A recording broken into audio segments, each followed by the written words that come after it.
Kinabukasan, sumulat si David kay Joab at ipinadala kay Urias. Ganito ang nilalaman: ilagay mo si Urias sa unahan, kung saan mainit ang labanan. Pagkatapos, iwan mo siya roon at bayaan mo siyang mapatay. Habang pinapaligiran ni na Joab ang lungsod, inilagay niya si Urias sa gawing malalakas ang kaaway. Lumabas ang mga kaaway mula sa lungsod at sinalakay ang mga kawal ni Joab. Napatay ang ilang pinuno ni David, kasama si Urias. Ipinadala ni Joab kay David ang ulat tungkol sa labanan. Ngunit ito ang ipinagbili niya. Matapos mong ibalita sa hari ang tungkol sa labanan, maaaring siya'y magalit at itanong, bakit kayo nagpakalapit sa lungsod? Hindi ba ninyo alam na maaari kayong panain mula sa itaas ng pader?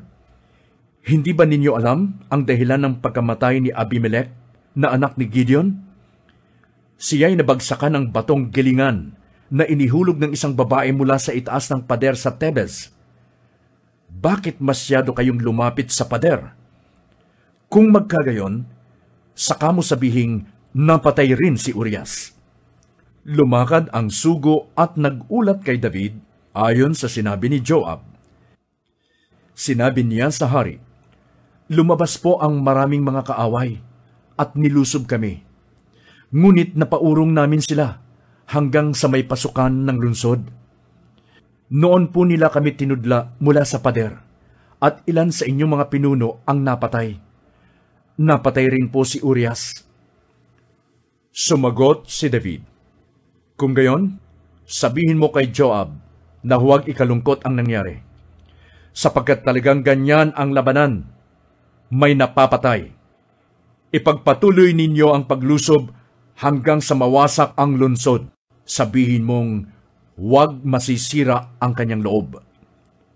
Nang mabalitaan ni Bathsheba na napatay si Urias, siya'y nagluksa. Pagkatapos ng pagluluksa, ipinatawag siya ni David at naging asawa nito. Nagkaanak siya ng isang lalaki, ngunit hindi nalugod si Yahweh sa ginawang ito ni David.